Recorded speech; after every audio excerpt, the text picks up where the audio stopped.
کیا مطلب؟ آج ہم نہیں مرے تو کل مریں گے، پرسوں مریں گے، اور ہم اللہ کی طرف جائیں گے۔ اس آزمائش میں اگر ہم نے صبر سے کام لیا، واویلا نہیں کیا، بے صبری کا مظاہرہ نہیں کیا،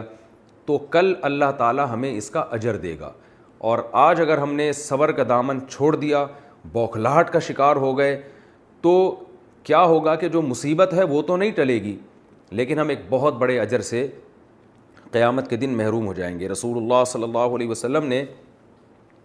ایک خاتون کو دیکھا کہ وہ قبر پہ کھڑی ہوئی رو رہی ہے اپنے بچے کو یاد کر کے۔ اس کے چھوٹا بچے کا انتقال ہو گیا تھا، بہت زیادہ رو رہی تھی، بہت زیادہ چیخ و پکار مچائی ہوئی تھی۔ تو آپ صلی اللہ علیہ وسلم نے اس خاتون سے کہا کہ تم صبر کرو۔ انہوں نے کہا، وہ جانتی نہیں تھی کہ یہ آپ صلی اللہ علیہ وسلم ہے، اس نے کہا کہ جو غم مجھے پہنچا اگر آپ کو پہنچتا تو میں دیکھتی کہ آپ کیسے صبر کا مشورہ دیتے ہیں۔ بعد میں کسی نے بتایا کہ یہ تو اللہ کے حبیب صلی اللہ علیہ وسلم ہے، اللہ کے رسول ہیں۔ وہ خاتون نبی کے پاس گئی اور عرض کیا کہ یا رسول اللہ میں صبر کرتی ہوں۔ تو آپ نے فرمایا انما الصبر عند الصدمۃ الاولی، صبر اس وقت ہوتا ہے جب مصیبت پہنچی ہو۔ تو جب آزمائش آئی ہے، جب مصیبتیں آ رہی ہیں، اس وقت آپ نے صبر کرنا ہے۔ بعد میں تو ہر ایک کو صبر آ جاتا ہے، کوئی مرتا بھی ہے تو آپ ساری زندگی تھوڑی روتے رہتے ہیں اس کی یاد میں، چند دنوں کے بعد آپ کو صبر آ جاتا ہے۔ تو ایک حد ہونی چاہیے، ایک لمٹ ہونی چاہیے، تو ہم نے اس میں صبر کا دامن ہاتھ سے نہیں چھوڑنا۔ دوسرا، جو بھی اس موقع پر بیماری کے اندر مبتلا ہوتا ہے، ہم نے اس سے تعلق ختم نہیں کرنا ہے۔ ایس او پیز پر عمل کرتے ہوئے اس کی مدد بہرحال ہم نے کرنی ہے۔ ایس او پیز پر اس طرح سے عمل کرنا کہ آپ مریض کو چھوڑ کے بھاگ جائیں، یہ بہت بے مروتی کی بات ہے۔ اس موقع پر ہمیں اللہ کے حبیب صلی اللہ علیہ وسلم نے توکل کرنے کا حکم دیا ہے۔ تو آپ کے گھر میں اگر کوئی بوڑھے والدین کورونا میں مبتلا ہو جاتے ہیں تو یہ آپ کے لیے جائز نہیں ہے کہ آپ ان کو چھوڑ کے بھاگ جائیں۔ ڈاکٹر کے لیے جائز نہیں ہے کہ وہ پیشنٹ کو چھوڑ کے بھاگ جائے۔ ڈاکٹروں کو بہرحال ہم سب کو سلام کرنا چاہیے کہ وہ اپنی جان پر کھیل کر کس طرح سے مریضوں کی مدد کر رہے ہیں، لیکن بعض ایسی بھی ڈاکٹروں کی رپورٹ آتی ہے جو بھاگ رہے ہیں اور جو ہے وہ اپنی جان بچانے کی فکر میں لگے ہوئے ہیں، اگرچہ ان کا ریشو کم ہے، زیادہ تر ڈاکٹر تو الحمدللہ انسانیت کی خدمت کر رہے ہیں۔ تو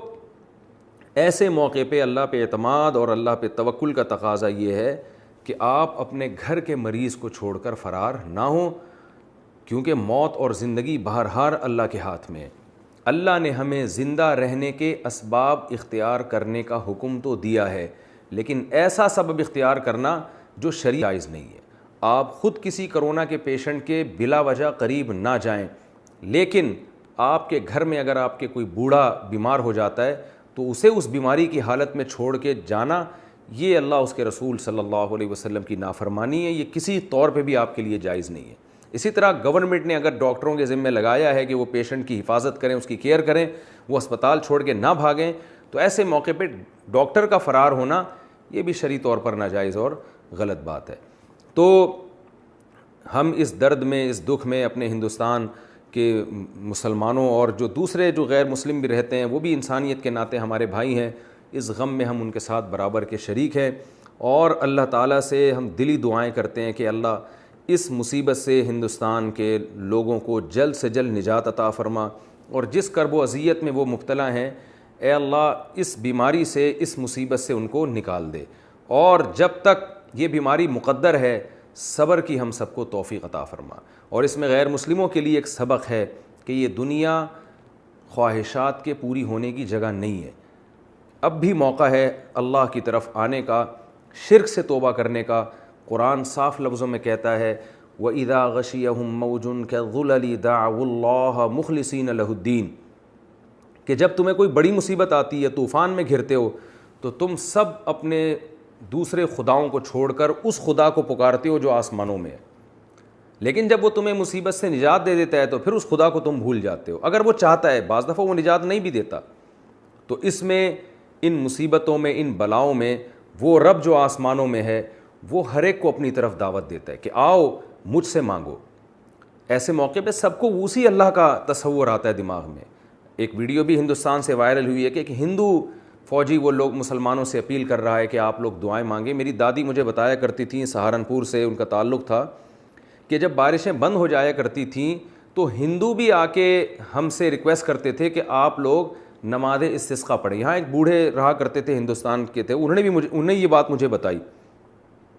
کہ ہندو ہم سے کہا کرتے تھے کہ آپ جائیں اور نماز استسقاء پڑھیں اور اللہ سے دعائیں مانگیں، اور میں نے اپنی دادی سے براہ راست سنا کہ بہت دفعہ ایسا ہوا ہے کہ ہم نماز استسقاء میں گئے اور ہم نے اللہ سے رو رو کے دعائیں مانگی اور اسی وقت آسمان سے بارشیں برسنا شروع ہو گئی۔